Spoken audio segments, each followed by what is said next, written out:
नमो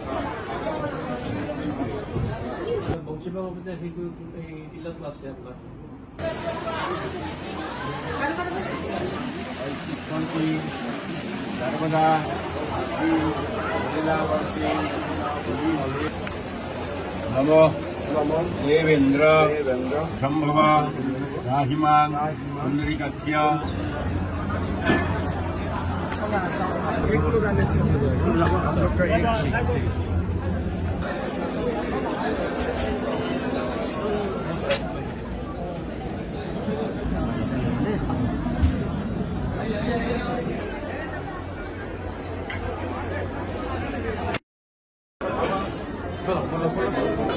नागमाता नमस्तेभ्यं नमस्ते भक्त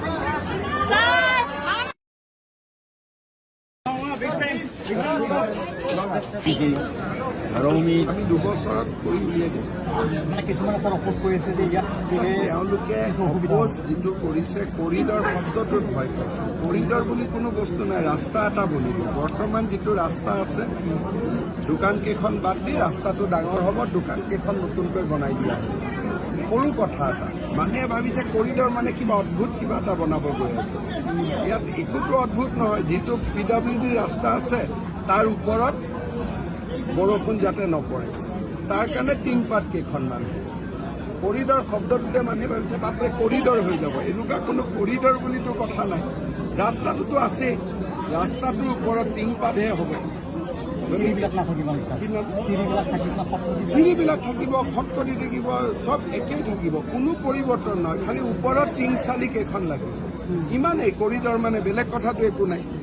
তাকে লৈ মানুহে 10জন মানুহে 10জন কথা কৈ আছে যিটোৰ কোনো প্ৰয়োজন নাই। দোকান কেইখন উঠিব, এটা কৰিডৰ বনিব, কৰিডৰতে দোকান কেইখন ধুনীয়াকৈ পকাৰ হৈ যাব, দোকান কেইখন ধুনীয়া লাগিব, ওপৰত টিংপাত লাগিব, ইমানেই কৰিডৰ। কোনো 6-5টা ঘৰ ভাঙিব, তেওঁলোকক ৰাস্তাটো যিখিনি বহল কৰোঁতে মাজত আহে, তেওঁলোকৰ লগত আমি আলোচনা কৰি আছোঁ। ক্ষতিপূৰণ দিয়া হ'ব, তাতে আমি তলত নতুন ঘৰ বনাই দিম, য'ত আমাৰ জাগাখিনি আছে, তলত ফিল্ড আছে, তাতে তেওঁলোকৰ ঘৰ হ'ব আৰু ফিল্ডখন অলপ দূৰত লাগিব। লিফ্ট থাকিব, লিফ্টেদি বিকলাংগ দিব্যাংগ ব্যক্তিসকল আহিব। ইয়াতে কৰিডৰ মানে একো কিবা সাংঘাতিক বস্তু এটা নহয়। যেনেকৈ শব্দটো শুনিলে, ইংৰাজী শব্দটো শুনিলে